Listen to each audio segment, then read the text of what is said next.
Welcome to Skinwalker Ranch. It was 1994 when the Shermans bought their dream 480-acre ranch in Utah. When they first checked out the dwellings on the property, they couldn't believe the deadbolts holding the doors shut or how reinforced the windows were. They also would find very large chains in the yards that looked like they were supposed to hold back a very large animal. It wasn't long before they realized why the previous owners did this. On a dreary day shortly after they moved in, the Shermans were moving their prize-winning cattle into their new grazing pen with lots of acreage. Everything was going smooth when they saw a large wolf approaching from a distance. Eventually the beast would come up to them, acting very docile. It even let the kids pet it. When suddenly, one of the baby cattle stuck its nose outside of the pen. The beast instantly leaped to the pen 20 feet and grabbed the calf by its nose, the calf crying out as he tore it apart. So quickly, Mr. Sherman pulls his .357 off his hip. He fires 3 rounds into the beast with nothing happening. The beast seemed unfazed. He would take a couple steps back and shake it off and go back to ripping the calf apart. Well, good thing Mr. Sherman, the rancher that he is, had a backup. He went behind the seat of his truck and grabbed out his .30-30 lever action. He took a shot at the beast and hit it in the chest. A large chunk of meat and hair would fly off it, landing in a pool of blood. The beast turns and looks at him, almost stunned, and then slowly trots away. After the beast leaves his eyesight, he begins following the tracks. They would go on for about a mile, when suddenly 4 tracks turned into 2, and he was walking as a humanoid. He then would follow them into a field another 100 feet, where they completely disappeared, as if the beast had gone up. And it gets weirder yet. When pointing out the type of wolf to authorities, he chose the direwolf that had been extinct for 10,000 years. Things settled down for a week or so after the gruesome direwolf incident, but it wasn't long before the odd happenings picked back up. They all seemed to be targeted towards Gwen. She literally began to think she was going insane. She would come home from grocery shopping, unpack all the groceries, put them away. Then she'd leave the room for a second, and when she returned, the groceries would be back in the grocery bags, as if she had never unpacked them. In the morning, she would regularly take showers. So she would go into the bathroom, lock the door behind her, then put the brush and towel next to the tub. When she would go to get out, the towel and brush would be gone, found somewhere in another room. It was getting to the point she was going to tell Terry that she was losing her mind. Until one day, Terry walked into the house, asking where his post hole digger was. He leaned it up against a pole as he was messing with the wire, and then turned around, it was gone. He'd find it weeks later 70 feet in a tree. Crazy part, the two of these incidents, the Shermans were starting to really wonder whether something was wrong with their homestead. About a week before the discovery of the post hole digger at the top of the tree, Mr. Sherman's nephew would come up for a few days and get a tour of the property. Terry's son would also tag along. The day went by fast and they lost track of time, so it was nightfall by the time they headed back to the homestead. While on their way back, Mr. Sherman noticed a set of headlights he had noticed before driving along their fence line. He figured it was a group of guys hunting without permission, so he made his way towards them hastily. The light continued to approach him until suddenly, it seemed like it was getting further away, so he broke out in stride. The boys followed suit and he began to wonder why there was no engine sound. They were able to get within 100 yards when suddenly the light left the ground and flew over the treetops. Terry and the boys stood in shock. That fall, the orbs were heavy, ranging from red to blue, each color more malevolent than the rest. Terry would see orbs all that fall, ranging from blue to red to orange. The blue ones being the most malevolent. He called them the blue meanies. After a tough winter and losing a bunch of cattle, Terry was at his wit's end, but his pride kept him going. Until one particular night, when he was sitting on his front porch with his 3 prize hunting dogs. Suddenly, they start growling. He looks up, and sure enough, a blue orb pops out over the wood line. The orb starts coming towards him, and the dogs were at the end of their chain. They called the blue orbs blue meanies because when they got close to you, they instilled fear. Terry felt they gave off a frequency that absolutely horrified their prey. So out of pure instinct, he lets the dogs loose. They push the orb into the thicket. For some reason, its frequency didn't work on the dogs. Terry thought, yes, I finally got a victory, when suddenly all 3 dogs yelped. He wanted to go check but feared for his life. Next morning, he found all 3 dogs. They were in a heaping pile, cauterized. That was after all of his negative experiences, Terry was at his wit's end. His wife lost her job and the kids were failing in school. They were sleeping in one room at night because of the entities that would stand at the foot of their beds. Him and wife Gwen finally decided to put the house up for sale, and they approached the papers to tell their story.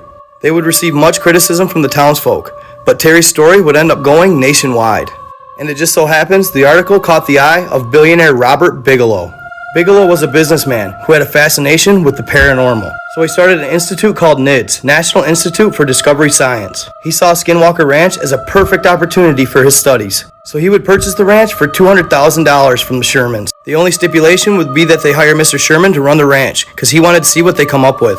He would employ former military for security, and over 25 scientists with PhDs. The hunter would now become the hunted. So Bigelow purchased the ranch in July of '96, and he was ready to move in September of that year. But before he moved in, he went there to have a little camping adventure and see if maybe they'd see something. So he invited some close friends from the NIDS team, and they went and camped for a couple nights. The first night, there was no unusual activity, but the second night would quickly change that. Mr. Bigelow and his friends would set up camp right next to an abandoned building. The second night, they would start a fire and shoot the shit over a couple beers, just like any normal camping trip. Then Mr. Bigelow heard a branch break. What was that? One buddy, oh, it's just an old coon. There ain't nothing about this place. Then another breaks, but this time it's high up in a tree. See, just an old coon. Mr. Bigelow glances up, and that's when he sees it. A pitch black beast with yellow glowing eyes. To avoid panic, Bigelow keeps it to himself. He watches it the whole time. The beast just sat there as if observing. Shortly after their camping trip, Bigelow had moved his team in and their equipment. It was September of '96. The team consisted of 25 crew members, ranging from vets to military personnel. He set up 3 towers, with somebody on watch in each of them around the clock. There were soldiers with night vision goggles patrolling the property day and night. Once set up, the remainder of '96 was actually really calm. So calm that some of the crew had even started to doubt Gwen and Terry's stories. That was until March 9th, 1997. It was midday and Gwen and Terry were tagging cows in the pasture. They had tagged a calf and walked about 300 yards to tag another, when suddenly their dog started growling. They looked over and the mother of the previous calf was jumping around. When they walked back over to investigate, they were horrified at what they saw. In the 45-minute gap, something had gutted and cleaned the calf with no blood remaining. Just his head, spine, and legs. It even removed the ear with a tag. Weird happenings would continue to take place on the ranch. Shermans were still losing cattle to mutilations, and orbs became a regular thing. Probably the most frightening event was experienced by 2 of the soldiers who happened to be Russian. They were out on night patrol walking the top of the ridge. One of them had night goggles, the other didn't. As they stood at the edge of the ridge looking out, the one with the night goggles scanned the land, and he noticed something. A small light popped up in an opening at the foot of the ridge, which was probably 100 feet down. "Do you see that?" said the soldier with the night goggles. "Do you see it?" The one that didn't have night goggles asked to see, but the one who had them wouldn't give them up. That's when he pulls his scope up. "Yeah, I see it. A small light began to form, and it began to get bigger and bigger. As it was growing, the one with night goggles said, "I can see to the other side. It's a portal." "Oh my God," he says, "there's something coming out of it." He saw 2 black arms reach through from the other side as the beast crawled through it. Once through, it stood up and looked their way. After the beast jumps out the portal and looks at them, it starts running up the hill at superhuman speed. Its long legs covering 20 foot of stride. The soldiers say they can remember the clay crushing beneath its feet as it ran up the ridge. As it got closer and closer, they got ready to fire, but the thing just ran right past them. It ran past them about 30 feet away. They sighed a huge sigh of relief. One thing we can say about the Skinwalker is that it doesn't kill humans. It does know the boundary between humans and animal. Bigelow would keep the ranch from '96 to 2016. Many say that his studies weren't a success because he didn't get any real evidence. He only got pictures at night. Whatever the beings were, he said, knew about the cameras and they avoided them at all costs. Though when asked if people don't believe in Skinwalker Ranch, what he would say to them, he'd say, "You're clinically insane." He would sell Skinwalker Ranch in 2016 to Adamantium Holdings for about $4 million. This is owned by Brandon Fugel. History Channel even started a show, but it seemed to mysteriously have stopped. Guys, don't go to Skinwalker Ranch. It was the worst mistake of my life. That place is so much worse than they say it is. It's not a tourist attraction. I'm just gonna tell you what happened. I happened to be in Arizona last month and I had a layover flight in Utah for like a full day before I got to come back home. And one of my best friends happened to be in Utah doing interviews for his residency. So we happened to be in the state at the same time and we thought, when's the next time we're going to be here? What's a fun thing we could do here? We didn't really know what to do. And we're like, oh, it'd be a fun bit if we went to go check out Skinwalker Ranch. It would be funny, it would be cool. And we weren't really there to look at Skinwalker Ranch. I didn't think anything of Skinwalker Ranch. I've seen that History Channel show. It looks like a bunch of quacks. It looks silly. We went there for fun because we know there's military bases there, and we were poking around. Oh, maybe we'll see a B-2 stealth bomber fly overhead, or like some F-22s. We know that there's like Hill Air Force Base over there. We were there to have fun, maybe see some military stuff. We really weren't there so much for Skinwalker Ranch. We just wanted to pull up, take a picture, then maybe go somewhere else. Just enjoy Utah for what it was. But when we pulled up there, you know, initially the place doesn't look like anything. It's mundane, it's dull, everything's the same color. They don't really tell you how to get to Skinwalker Ranch on the map, but realistically there's so many like private property trespassing signs. They basically have a breadcrumb trail that's like leading you to the front gate. Like we knew we were close when we started seeing all of these signs that eventually led to this front gate. So we pull our car over about like maybe like an eighth of a mile past the front gate, throw on the hazards, and we just are walking the line of the front gate, like the line of the gate to the front gate. The only weird thing that we saw, which in hindsight was a bit weird, was there was like posts outside of the gates that were like wrapped in animal skins and like looked like animal intestines, but they were just like dried out by the sun. They seemed man-made. They seemed like they were there to make the lore feel like actually spooky, but for us, we're just like, that's just kind of gross. Whatever. We walk past them and we get to the front gate, and the front gate has like an iconic kind of look to it, and we're like, all right, let's just grab a pic so we could say like, look, we were at Skinwalker Ranch together, and then we're gonna drive somewhere else and maybe go on a hike or like look for some B-2 stealth bombers in the sky, whatever, boys stuff. We're like, all right, let's take this pic, and I put my water bottle on the floor and I put my phone up, and then I do that little timer thing on your phone. I don't know why I put it for like 10 seconds, just because I feel like I needed time to backpedal and get into a good pose with my friend. But this is where it gets really weird. Like, so I put on that 10-second timer, I backpedal. You know, we're a little bit worried that maybe somebody's gonna come out and scold us, but we weren't really thinking about cars driving by. But as I hit this timer, I'm backpedaling, there's a car coming from the left to the right. We're like, all right, let's just hope it drives by. Let's just get this pic. Let's get out of here. We're not really trying to ruffle any feathers. We know people work here. Like, we're being annoying tourists, but we're not trying, we'll leave, you know? Right as this car pulls up, this timer's like at like 7 seconds, 6 seconds, and a black Chevy Tahoe pulls up to like right in front of my phone. Of course, as we're taking a picture here, big ass black car filled with men in suits. And immediately they're just like, you're trespassing, you can't be here. You could tell that they deal with this all the time. And me and my friend, we just have this timer. We're like, let's just wait a second. Let's let this 3 seconds count down. Let's get this picture. And I give them the most like, hold on, just give us 1 second. Clearly we're taking a picture. This is where everything gets weird, and I can't explain it, and I'm trying to deal with it, and I'm trying to rationalize it to myself and make sense of it. Once the flash went off, like the timer went off for my phone and for the picture, it felt like we entered a soundproof room. Like all of the wind and the sounds of like crackling leaves and just like the sounds of nature and like desert and ranch, it felt like we just entered a soundproof room, like somebody plucked the sound away from us. I don't know if any of you guys have experienced this. Sometimes like some heightened level of cortisol, maybe this happens, where it kind of feels like you get super hyper aware and like your eyes almost like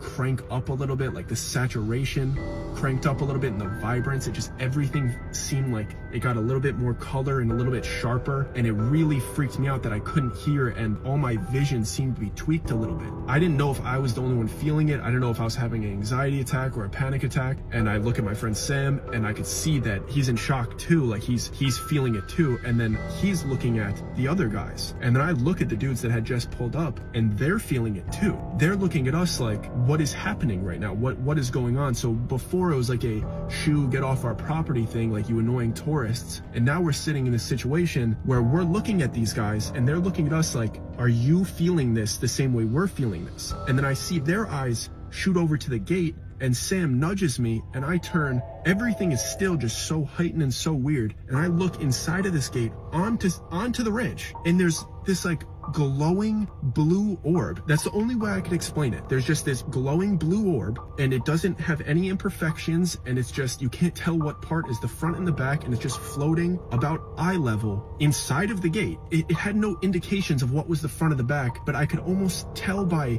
its like slight movements that it was like looking at the other guys, and then it like almost mechanical, and then I could tell it was looking at us, and I'm just looking at this thing floating there. It was about the size of a beach ball, but everything in me, it was like it pulled fear from my heart. Every part of my being was scared. I didn't know what I was looking at. It looked so unnatural and so so foreign from anything I've ever seen. It moved like nothing, and then it just kind of rattled and just shot up into the sky. If you blinked, you wouldn't have seen it shoot up. It just, like a projectile. But it wasn't like a projectile. It wasn't like a rocket. It almost zipped, like, you know the difference between like a muscle car or like a sports car and then like a Tesla that just zips and makes no sound? It just shot up into the sky, it zipped, and then it just kind of made an arching pattern and just kind of disappeared. It was one of those experiences that, to be honest, I would never have said anything about, but me and Sam probably would have been like, that was weird, blue orb, Skinwalker Ranch, that was sick, let's go home, whatever. But it was the fact that these other guys were with us that made this an issue, because we look back at them, I'm kind of freaking out. I'm like, if it was just me and Sam, we're just getting in the car, we're leaving. These guys are celebrating. They're celebrating like that was the best thing that ever happened to them. They were just acting like serious, get off our property, dead serious businessmen or whatever they are. And now they're like jumping around and cheering and celebrating. And we don't know how to react to this. These are grown men acting like that situation was amazing. I just wait until they start to engage with us, and just one of the dudes is like, he comes up to us with the weirdest energy, just saying things like, that was amazing, wasn't it? That was awesome. We knew activity happened when newcomers came, but we've never seen anything like that. They never let us come that close. And he's like talking to us as if that experience that we just had was some type of blessing. And then he starts like pressing us, like, you saw it too, like please, like, come in, like, give us testimony. And he's like trying to get us to come with him, to give him testimony about what just happened. And I'm just weirded out by this guy in general. Sam came to a different conclusion than I did, because Sam replied before I did. He just basically said, and I wasn't expecting him to come from this angle whatsoever. Sam goes, I want to keep our country's secrets. Whatever you need us to sign, whatever we need to do for us to go home, I want our country's secrets to stay safe. Tell us what we need to do. He thinks that these dudes are military. And I'm like, that actually kind of makes sense. And what we just saw might have been military grade equipment that we were not supposed to see, but we saw it. And these dudes are playing buddy, trying to get us to come with them because they're gonna, who knows? But Sam is basically offering, like, we didn't see anything. Whatever you need us to sign to keep our country's secrets a secret, we're willing to do so as long as we could leave. But this dude is just, keeps making it seem like he's pumped. He's absolutely reassuring us that he's just a scientist. His team is all scientists. They're just on this ranch to do research. And it gets to the point where he's so eccentric and he's so just excited about it and reassuring that he's not military and what we saw has nothing to do with the military, that we kind of calmed down. Even though what we just saw was so bizarre and a story you probably wouldn't tell anybody without looking like an absolute weirdo, this guy convinced us that what we saw was pretty cool in the moment, and he was doing research on the ranch, and that this would be really important for us to come and just give our eyewitness testimony for what they were doing. Then he started offering us things like, just come on, I'll give you a tour of the ranch. You guys could like pop around yourselves. We'll give you a golf cart. He was so overly friendly that in that moment, when you kind of feel like you're half in trouble, while you just experienced something that was so bizarre that like, you just don't know what to think or believe, you're kind of in a malleable state, like people could influence you. And he had been here. He told us that he lived there and like he was always studying there, and then that was the most amazing thing he'd seen, and he just wanted us to come on to give a testimony. We could have a tour and we could leave. Everything in me wishes I didn't get into that Tahoe and go onto that ranch. Once I closed that door, he seemed so friendly, but it just got weird once we were in the car. He was just going over what happened in such a theatrical way, as if he was like rehearsing the story that just happened to us right then, as if he was rehearsing it to tell other people, and he was like kind of exaggerating it already, and he just seemed a little bit off. And I wish we had gotten out of the car before that gate closed, because once that gate closed, he just looked back. I'll never forget this. This dude just said something along the lines of, if I were you guys, I would never leave. And this man meant it, because he actively tried to not let us leave. This place right here is so scary that it's literally illegal to visit. This place is called the Skinwalker Ranch. It's located in Utah, and let me tell you that so many scary and paranormal things happen there that the government of the USA literally made it illegal to visit. Yup, that's how messed up things were there. Damn, bro. I mean, what scary stuff you're talking about and how bad it is. To answer your question, I need you to read the name again. Skinwalker Ranch. If that's not enough to scare you, then you should listen to the whole story. But before that, you know what to do. Save this video and come back to it at night so it's more enjoyable like that. Everything starts when some people decided to buy this abandoned piece of land. They literally told themselves, why is this abandoned in the first place? I mean, the price is great, the location looks good, so you know what, we're making a farm here. They actually bought this place, and while they were settling, you know, they were doing their stuff, a special guest decided to show up. This is the special guest I'm talking about. Yup, a wolf. But the thing is, this guy right here didn't act like one. Let me explain what I mean by didn't act like one. You see, wolves, they usually stay in groups. This guy right here showed up alone, and he was not scared to encounter humans. Matter of fact, he was the one who showed up out of nowhere with a weird smile on his face, and all he did was looking at the owners like. When the owners saw him, they panicked. Not because they were scared, but because the wolf was so close to the cows. One of the guys pulled his fa just in case he attacks the cows. But this guy right here was so chill. All he did was looking and smiling like, bro, can't you see that I have a... You're not scared?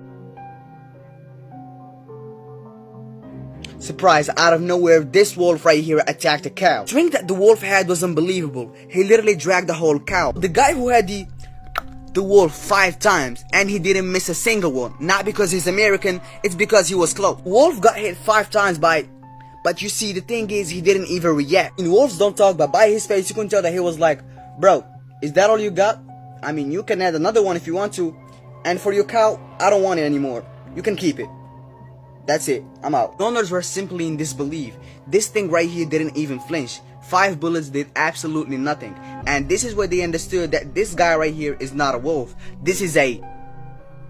The owners told themselves, man, Skinwalker or not, let's that thing and finish the job. So they started following his tracks. You know, they were really focused on following his tracks, but then they noticed something.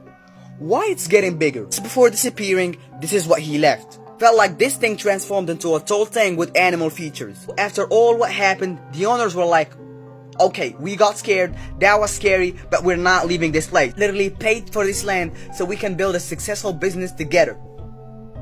That Skinwalker, wolf, call it whatever you want, is not doing shit.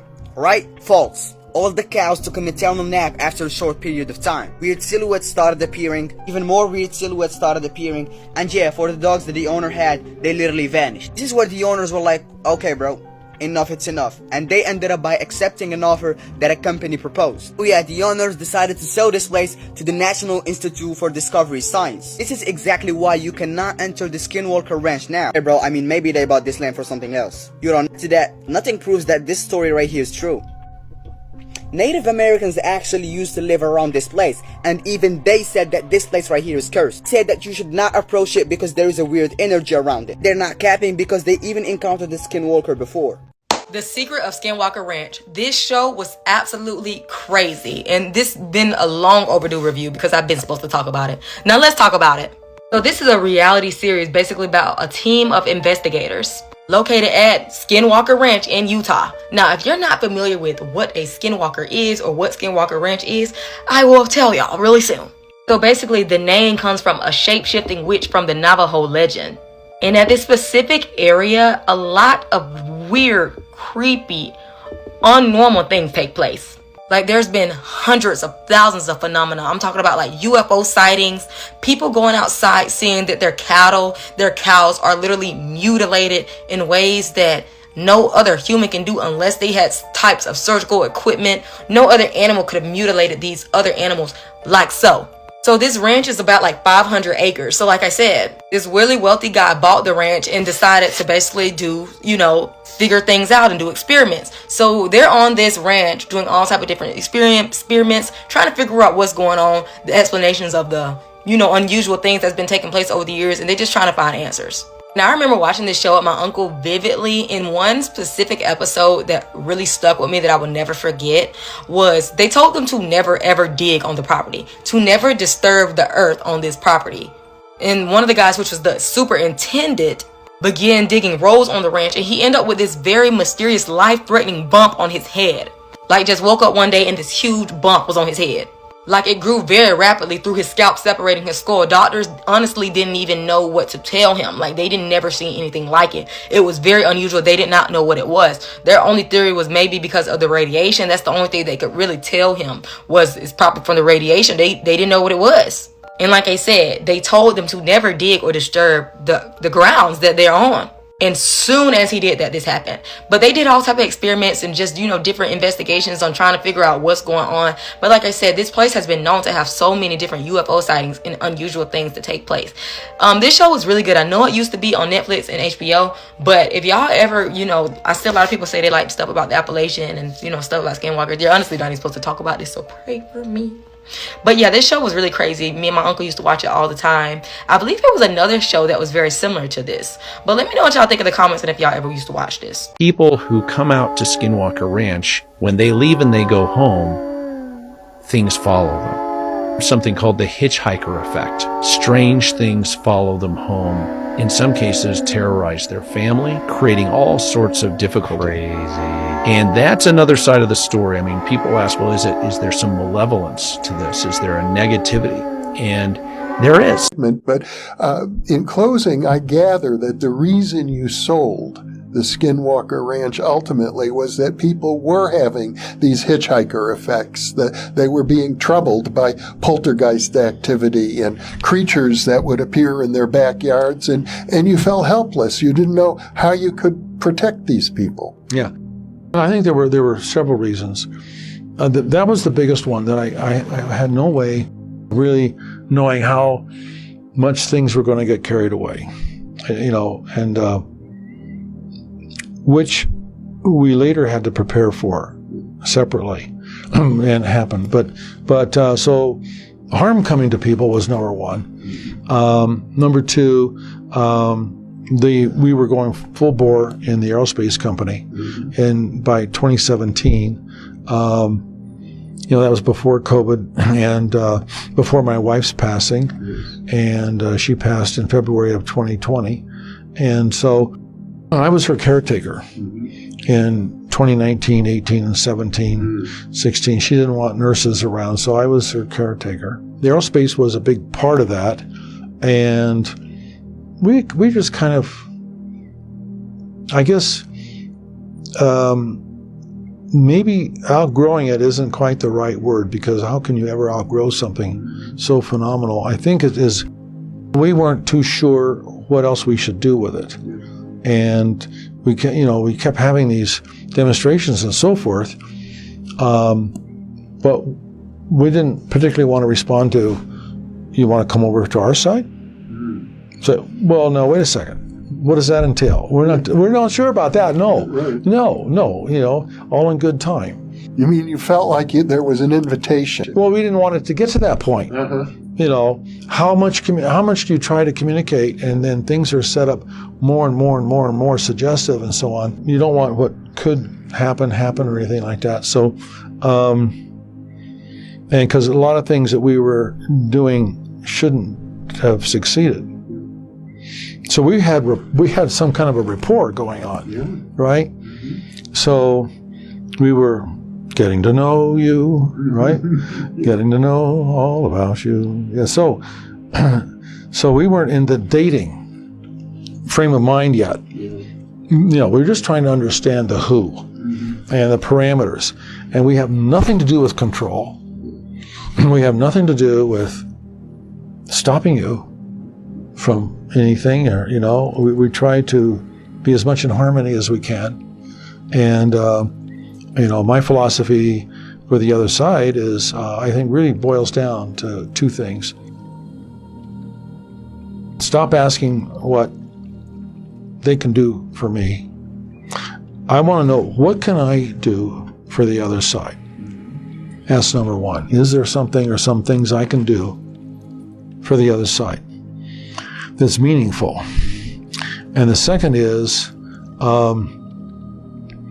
what advice and wisdom can you offer us as to how should we operate and manage our institute, BIX? What can we? So I'm trying to get advice from the other side. And they could say, we've been trying to tell you, that's what all these hunches are for, all this intuition for that you've been ignoring. We've been pounding on your door, just like the story about God and the guy on the roof of his house and the flood. Right. And he's praying. And finally, here comes a guy with a boat. And the guy says, no, I'm praying for God for help. And here comes another guy with a boat. And he says, no, I'm praying for God for help. Finally, no more boats. He says, you've forsaken me, God. Why have you forsaken me? And the voice says, what do you want? I just sent you 2 boats. Skinwalker Ranch. Welcome to Truth Reels. In northeastern Utah, there's a 500-acre stretch of land known as Skinwalker Ranch. For decades, it's been called one of the strangest places in America, not because of rumors, because of reports that refuse to go away. The name comes from Navajo legend, the Skinwalker, a shape-shifting entity in tribal folklore. But the modern mystery began in the 1990s when the Sherman family purchased the ranch and claimed they experienced bizarre phenomena. They reported massive wolf-like creatures that wouldn't die when shot, cattle mutilations with surgical precision, unexplained lights in the sky, strange electromagnetic interference. In 1996, billionaire Robert Bigelow bought the property and funded scientific investigations through the National Institute for Discovery Science. Researchers documented equipment malfunctions, animal injuries, and unidentified aerial phenomena, but no definitive explanation. The ranch later became connected to a Pentagon program known as Advanced Aerospace Threat Identification Program, which investigated military encounters with unidentified aerial objects. Skinwalker Ranch was reportedly one of the sites that was studied. No official report has confirmed aliens. No peer-reviewed study has proven supernatural activity. But the volume of claims from law enforcement, scientists, and witnesses keep the ranch in conversation. Here's what makes it eerie. It's not just UFO sightings. It's overlapping phenomena, animal mutilations, strange creatures, poltergeist-like activity, radiation spikes. Different categories, same property. Today, the ranch is privately owned and featured in ongoing investigations. Still monitored, still studied, still unexplained. Skinwalker Ranch doesn't offer proof. It offers patterns. And sometimes, the scariest places aren't the ones that scream. They're the ones that keep producing questions no one can fully answer. That's today's truth.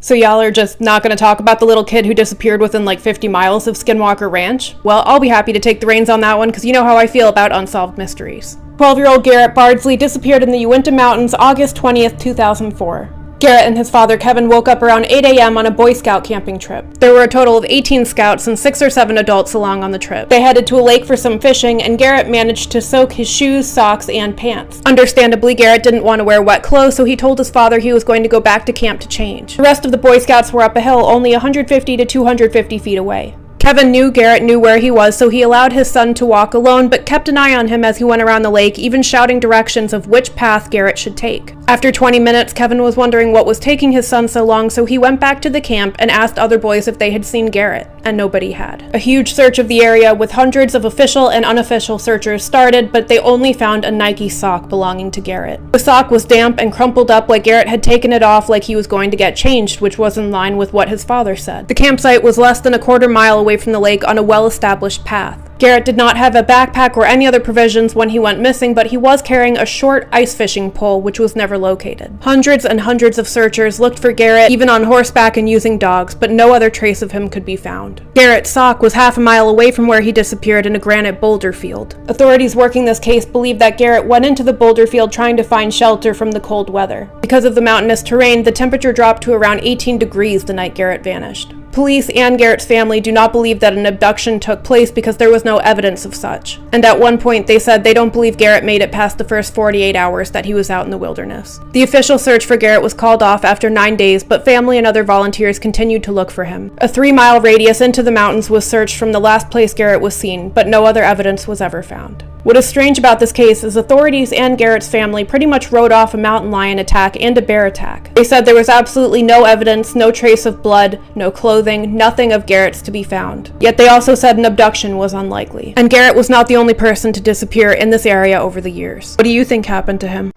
So there's more than one Skinwalker Ranch, technically. Bob Bigelow, in 1996, 2 weeks before he purchased the infamous property in the Uintah Basin in northeast Utah, he bought this property, Mount Wilson Ranch in Nevada. It's about 80 miles north of Area 51. And he had a whole team of researchers up there. There's Bob Bigelow, there's Jacques Vallée, and then you've also got Dr. Hal Puthoff, who is the founder of the Stanford Research Institute's remote viewing program. And you can see him up on the mountain there, also with Dr. Tim Ryan. And he's got this paperwork over here. Hal Puthoff was just recently on the new documentary about UFO disclosure called Age of Disclosure. And this is part 3 of this whole series where I'm talking about how I was on this spin-off TV show called Beyond Skinwalker Ranch. Here's Bob Bigelow and his entire team, including Eric Davis, Jacques Vallée, there's Hal Puthoff, Colm Kelleher. And notice this motel behind them here. The room on the very end, on the west end of the building, Bob Bigelow used to stay in that room and sleep up there at the ranch. And he woke up in the middle of the night and had the ghost of a Native American shaman standing over his bed that he said his head was almost to the ceiling, leaning over top of him, that scared the shit out of him and ultimately led him to sell the property off to the new owner. In this book written by Jacques Vallée, it confirms that they were all up there, and then we had those other photos leaked to us from a whistleblower. But I never really went into all the detail about this apparition. Now, I've seen this thing more than once. One time with Andrew Smith, Smithereens, but I've been up there and I even stayed in the exact motel room where the apparition appeared. So instead of just talking about it, when the History Channel came up, they actually captured this thing on a thermal imaging camera. Okay, now there's some important details about what they captured. First of all, I wasn't even in the room. I was standing out on the patio a couple of doors down when it all happened. We had just got done filming a scene introducing the CIA agent Andrew Bustamante and the other host of the show, Paul Beeben, to the story of this room. And they went in there and they were just setting up with the camera crew, with the thermal imager and other cameras, and they weren't even starting to record for the episode yet, and they caught this apparition in the corner. Now, before you dismiss it like, oh, they just had somebody go stand in the corner, I want you to notice a couple of details. They got this on a thermal imager, a professional FLIR camera, and notice how the face and the body that's clothed here is all dark. Now, this thermal camera was set on white hot. So when Paul went over there and stood in the corner, notice how he's lit up all white and his face is glowing white. But this apparition, when they caught it on camera, is exactly the opposite. Instead of having a white hot signature like it normally should have if a person was standing over there, it's totally cold and blacked out. So here is this. The story goes that the crew that is investigating the Skinwalker Ranch right now set up a trail cam one night before they went to bed. Well, about an hour after they laid down, all of their phones started going off, each of them getting a notification that something just walked into the trail cam view. Well, they go to check it out, and this is what they see. Now, I don't know about y'all, but this is some of the best imagery I've ever seen of a skinwalker. Absolutely mind-blowing. Check them out. They're lanky, walking on all fours, distorted, mutilated. Look like they could have previously been human, but something has happened. They are known to be shapeshifters, as you all know, and they're a cryptid, similar to Wendigos, but not quite the same. I'd like you to take a look at their hands. Long, fingers, pointy. They look like absolute killers. I could not imagine running into one of these things in the wild. Not only are they on all fours, but they look tall. These beings are long and lanky, fast, and they're feral. Now, as you can see, there's two different ones here. And I want you to take a closer look at one of them. If you look at this one, right around its waist, It almost looks like it has some sort of harness on it. And take a look behind them.